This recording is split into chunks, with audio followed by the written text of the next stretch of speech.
Hello and welcome to Community Connections. I'm Sherry Vanden Acker, your host, and I'm here today with our town manager, Matt Kraunelis. Nice to have you back. Yeah, nice to be back. And like I said, the last time I was here was when I was promoted to assistant town manager, so it's like a rite of passage to be back on the show as town manager. So keep that in mind. Yes. So let's tell you a little bit about Matt. Matt has his Doctor of Law degree, and you've been with Reading about 9 years now? Yeah, it'll be 9 years in May. I can't believe it myself, but time flies. Yeah. It does. Yeah. So your roles in Reading, you were our acting town manager. Before that, you were an assistant town manager. Before that, you were director of administrative services. Correct. Yes. Yeah. So you got it all right. Yeah. And before that, you worked at the Mass Office of Consumer Affairs? Yeah, so prior to coming to Reading, I've been in government almost 25 years now. So I was the Deputy Chief of Staff at the Mass Office of Consumer Affairs and Business Regulation. And I dealt with matters of insurance, banking, obviously consumer issues. We had a wide portfolio under us back then. Prior to that, I worked for the City of Methuen. That's where I got most of my government experience in local government. So I was the Chief of Staff to the Mayor of Methuen, Bill Manzi, for 6 years. Prior to that, I was also a City Councilor in Methuen for 6 years. Oh. And I got my start in government and state government as a government attorney with the Department of Mental Health. I was the attorney for Tewksbury State Hospital locally. And prior to that, I was in private practice. So wow, quite a career. Yeah. That is quite a career. Yeah, you fit a lot in there. Yeah, so thank you. I've enjoyed it. Yeah. So when we're thinking about issues for Reading, MBTA communities has been a really huge issue for us. For sure. Could you give us the thumbnail of what that act is? Yeah, sure. It's hard to put it in the thumbnail because it's quite voluminous. But so back during, I believe during the Baker administration, the legislation was worked on and the regulations came out after that. And that was, I think, 2021. And obviously in Massachusetts and in Reading, there's a housing shortage. So I think the thinking behind it was how do we create more housing so people can live affordably, and it's not even just affordable housing in general. So the idea was to have, if you're living in a community that either has an MBTA, like we have the train station, if you have a bus station, or you're contiguous, if you're next to a community that does, then the state is requiring that you put in more as of right multifamily zoning, and there's parameters around it, but essentially the cities and towns they have some flexibility. They get to choose a little where it goes, but the state is saying it has to go in. And it could be just that I'm a private homeowner, say in downtown Reading or wherever we decide to put the zoning, and now by right my one family could become a two family. You can have more multi. Doesn't necessarily mean 30, 40, 50 units. It could be very small. But they have a formula that goes along with it, and the state has required us to do that. So our deadline is to do that by the end of the year. We had several meetings, went right into the night, with a lot of community members. CPDC, which is our planning board, has been very involved. The select board's been involved. And we really spent a lot of time listening to community members about how to comply and where to put this zoning. We had thought maybe April town meeting would be a good time to vote on it, but we got so much input and there was a lot to digest, we decided that November town meeting will be the place for it. So that's basically it in a nutshell, and I think people are familiar now that the town of Milton had passed it at their town meeting, but then there was a referendum vote, and for whatever reasons in Milton, they decided not to comply, and the state immediately filed a lawsuit against Milton, the Attorney General. The state has said all along that you'll lose funding, grant funding, all sorts of state funding if you don't comply. So that's not a position we want to be in, but we do want to, we want people to be happy and satisfied with the zoning that we have here. So we're trying to work within those parameters. So more will be coming, probably, hopefully, it has to be by the end of the year, but hopefully November town meeting will be a vote. And prior to that, we're going to still have many more meetings. We're available to talk about it. We'll be out there. The planning department, people know Andrew McNichols, who is our community development director, has worked tirelessly on it. So more to come. There'll be a little bit of an update at April town meeting that's coming coming up at the end of the month. Just a 10-minute oral report by Andrew with some information in the packet. No question and answers at that point, because that could be the whole town meeting. Yeah, so, absolutely. So that's where we're at. That's what MBTA communities, and we're not alone. I think there's 150 communities that are dealing with this, and I think the purpose is correct. We all want more housing. We want housing. We want, if we have, like we were just talking before, we have kids that are coming out of college and into the workforce, and we want them to have housing available that's affordable, and we just have to work on getting there. So I didn't realize 150 communities are impacted. Yeah, it's like I said, it's more than just having a train station in town. Our surrounding communities are impacted as well, and there's different degrees. It gets kind of technical as to how many you have to allow by right, but that's how it works. And is one of the goals of the act to put that housing near public transportation? Is it intended to also facilitate transportation? Yeah, so that's why I think they decided on NBTA, because they want housing around public transportation, so that eases a lot of the traffic going into Boston and other places. Ideally, it would be walkable, but it doesn't necessarily. A lot of people think that means that it has to be right there downtown, right across from the train station. It doesn't. They give you a wide parameter, but it's got to be close enough that people can commute to the train station or wherever they're going, and then go into Boston from there. What's that provision about within a half mile? I think it depends on what type of transit you have there. Gotcha. But there are some parameters where it should be within a half mile between a train station. But we have several different scenarios that we've rolled out, and we've taken a lot of input from people. I mean, Reading is fairly dense, and especially around the downtown area. So it's going to be, no matter where you put it, you're going to have a train station very close. But I don't want to say it's going to be within a half mile, because it may not be right where people are thinking it is.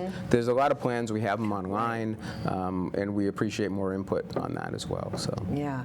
It sounds like one of the debates is it better to condense it close to the train station or to spread it throughout town? And there are benefits and drawbacks to either approach. And I've noticed your staff really working to try to balance the advantages and disadvantages of both. Yeah, they do, and there's pros and cons to both. And there's no. I don't think there's one area that everybody's going to decide, like, this is the area. There's always going to be dissenting opinions. So, but we want to be careful. That's why we didn't rush the vote in April. We had some time, and we decided, since we have the time, we might as well use it to take in the information we've got already, and to roll a few more things out there to see what the public appetite is for. So. Thanks. Yeah, that's welcome, something I've been watching myself very closely. Yeah, and it's like I said, it's not just Reading; it's a lot of communities in Massachusetts. So.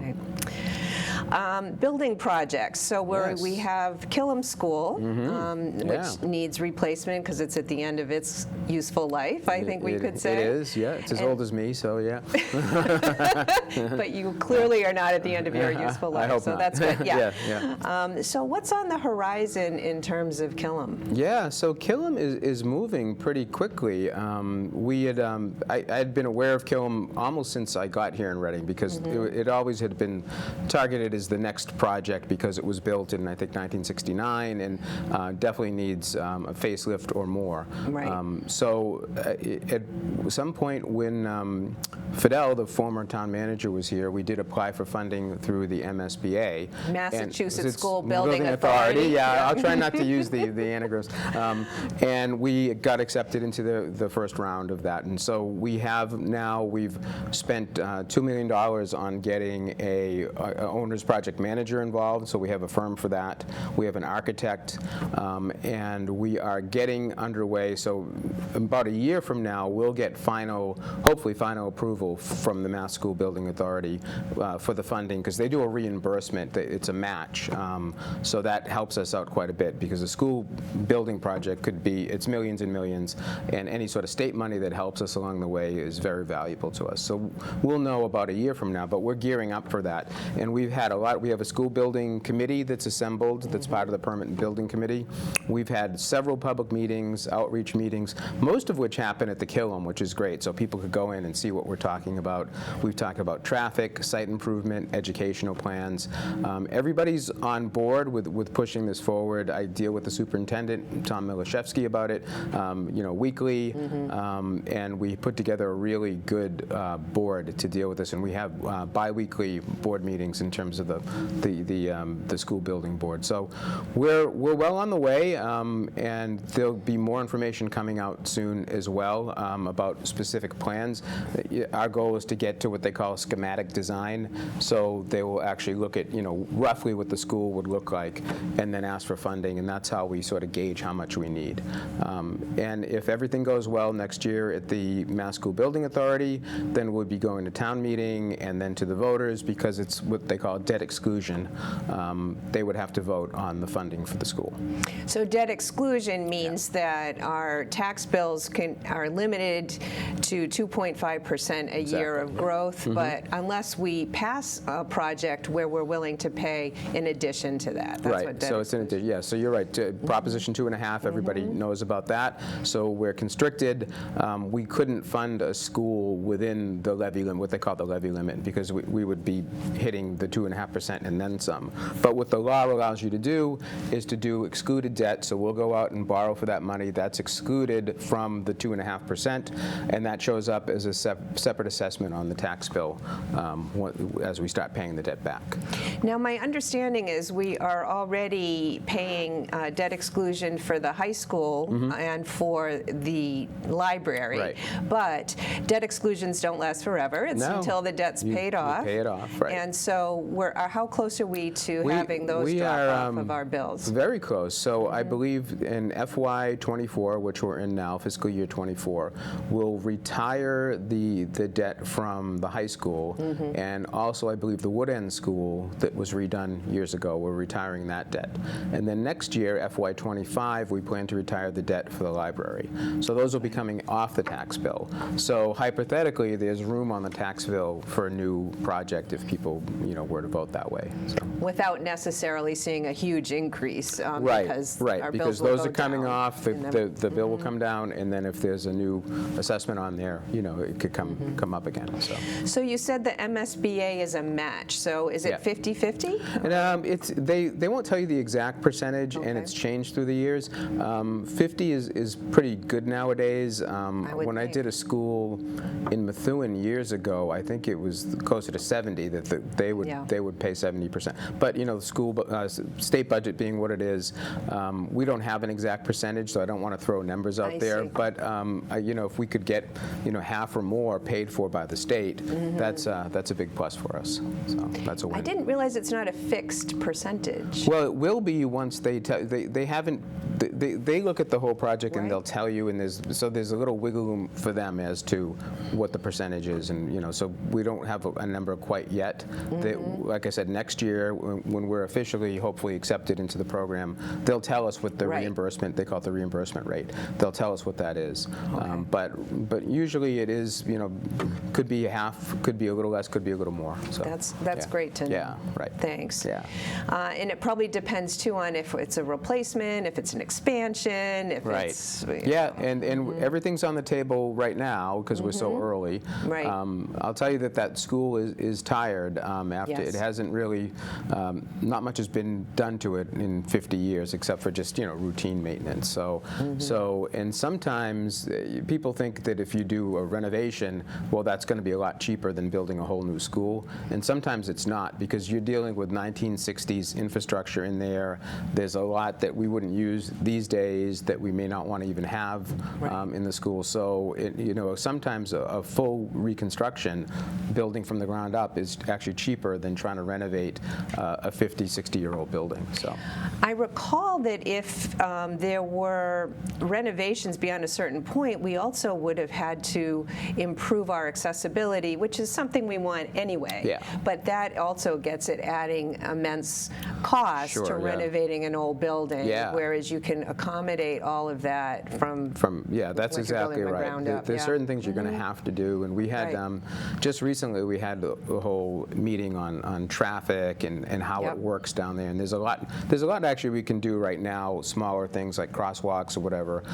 But as the project moves on and you might have more of a population there, there's some infrastructure that goes along with it. The way we do parent pickup and drop off may change, based on the configuration. So, but that's correct. And yeah. water also, wasn't there a problem there with the water being contaminated with old lead pipes? I think. Yeah. Yes. Still, I think what they do now still is bring in bottled water, and that's just a product of the school being old. Right. I don't think they ever really pinpointed the exact cause. It could be, the pipes of the school or something else, but there was lead, and they were concerned about that. So they basically, for the drinking water, I think they still bring in bottled water. So that would be alleviated with a new school. Obviously you want a school where kids could drink the water. Absolutely. And it seems pretty basic. And I remember when that all happened, maybe 4 or 5 years ago, I was still with the town, and it was kind of shocking that we had that finding. But immediately they went in and brought in all the bottled water and shut off, make sure the kids can't even get near the fountains, that sort of thing. So Yeah. Yeah, it's an interesting issue. Yeah. So another project we've been talking about a lot in town is possibly, our senior center. I Yes, think yeah. we've outgrown. Yes. Our senior population's growing. I'll be in it myself in about a year. Oh, I boy. can't get over that. Wow. Yeah, you've made it. How did that happen? Yeah. So we're looking at how do we have our senior center meet the needs of our seniors, and do we also want to have a community center? What do we want to do there? Exactly. So what's that project? What's the status of that project? What Yeah. are the next steps there? So you're exactly right in everything you said, and the senior center, the Pleasant Street Center is great, but that's about 150 years old, and that was one of our first municipal buildings. I think at the time it was built, it was the fire station, the police station. You can still see the jail cells down in the basement. Oh, I haven't seen that. Yeah, they're down there. I'm They're going to down be there. there We'll take next you a tour. week. I'm going to check You it out. ask them, they'll show you. Yeah, but it was fully renovated in, I believe, the early '90s. So it's not in the state that it was, 150 years ago. But we've sort of, in talking to the seniors, we've outgrown it. I mean, I think their main room in there, they hold about 60 people for an event, and with the senior population growing, sometimes you may have double that interested in coming to an event. So that was one issue. Also, the bathroom situation isn't great there. There's bathrooms on the bottom floor and on the top floor, but on the main floor, no bathrooms. So seniors have to go take the stairs, or we do have an elevator, but it's not the most convenient place. So we started talking about it, a few years ago. These things sort of percolate, and what we were able to do, we got APA money from the pandemic, so that was the recovery money, and we were able to use that to do a feasibility study. So it was like $50,000 to do a feasibility study, and we're in the middle of that process right now. So what we're looking at is, do we want to have a senior or a community center? First of all, which one? And maybe it's both. And where do we have it? And so the 3 sites that we had come up with, or the architects had come up with a lot of input. There's a whole committee dealing with this, and plus the Council on Aging Select Board. Everybody's been included. But they came up with a site on Oakland Road, which is across from the high school, Simon's Way, which is down, sort of off of Haverhill Street. Near the Burbank Arena. Near the Burbank Arena, Yeah. exactly. And, building on what we already have on Pleasant Street. So those are the 3 scenarios right now. Not one is perfect, each one has its issues. The cost of the project is going to be the same no matter where we go, which was good. Oh, that's the interesting. building is looking like the same building. So on the high end, if you wanted to do the whole thing with the community center gym, it's approaching like $30 million. But there are things, and that's no matter where you put it. But there are things that people could do. If they don't want the gym there, then obviously the cost goes down. So there's a lot of flexibility. So right now we're out trying to get public comment on that in terms of what people would want and what would be most feasible. I think the group that's called Recalc We'll make some recommendations to the select board fairly soon. I'm thinking, probably as soon as summer, as to what their preferred site would be. The select board would select that preferred site, and then we would go from there. And then there would be, it's almost the same kind of process as the Killam School. You have a building authority, a building committee that would oversee it. You would have to hire owner's project manager to oversee it. The only part is you don't get the state reimbursement. That's only for schools. So we'd be footing the bill in Reading for the entire cost of that. But that's essentially the process. And again, it would be, I don't think it's a project that we can fit within the levy limit, within the 2.5. So that would be another debt exclusion. And so then it would be voted on by town meeting and then voted on by the voters. So everybody's going to get their say. The Right. representative town meeting will have a big say, and then every voter is going to have a big say on both of those projects. And when do we expect that to come to town meeting? In 2025, probably? Yeah, so we've been trying to navigate, both Right. Killam and Senior Center. It's looking like that could, if everything's on track, we could have a town meeting vote in November as well on the Senior Center, Community Center, and then an election would follow, whether that would be a special election or wait till the April annual election. There's certain laws that require you have to have an election within a certain amount of time. So it could be fairly soon if everything goes to plan. Okay. Yeah. So for people who aren't so familiar with town government, what's the role of town meeting? Is town meeting to vote to either put it out to the taxpayers or not? Yes. So for something like that, town meeting, they can't make the decision in and of themselves Right. to go out and do the borrowing. So they would recommend that go to the voters to finally decide. So, but they would have to recommend that, or they could recommend it not go to the voters. And so it could hypothetically not make it past town meeting if they said that's not something we can afford. We're not even going to send it to the voters. But more likely than not, because they want everybody to have their say, Right. they'd at least have the voters. Say, town meeting is only I think 192 people. So the voters could be 23,000 people, whatever it is. So usually they'd say, okay, let's see what the general voters have to say about it, the general citizens and residents. So yeah. Who would potentially pay for it, but Who would also pay for use it. And use it, yeah. Those would be the Right. invested people, and on both, whether you have kids in the school system or you're a senior or somebody, so everybody's going to be affected by at least one of those projects. So so They're big that's the ones. way it's looking. All right, so you were our assistant town manager before you were our acting town manager. Yes. So do we have an opening now in town? We do. Okay. We do have an opening, and I could use the help. I believe and so it. that's posted right now. We actually posted that last week. And we also posted 2 planning positions as well, because we've had some planners leave for various reasons. And those are all important positions. So if you go to our website, they're listed there under the HR department, current opportunities. We've also advertised them broadly. The Massachusetts Municipal Association has a great website where they list all the town and city jobs around Massachusetts, so they're listed there, and then several other places. LinkedIn has been very good for us too. Really? Yeah, a lot of people on LinkedIn now. So. Oh, good. And so we've shared all the jobs there. So so I'm hoping that probably after town meeting, those jobs will be filled. So town meeting's coming up at the end of the month. After that, hopefully we'll be interviewing throughout, but hopefully people starting after town meeting. So they're already funded and so Yes. forth. Oh, yeah. So, Those are funded positions. We're not Yep. asking for anything new. They're all within the budget. You can find them in the current budget now and in the budget that we're presenting to town meeting, which is the FY25 budget. So yeah, not asking for any new positions or anything like that. It's just to fill current vacancies.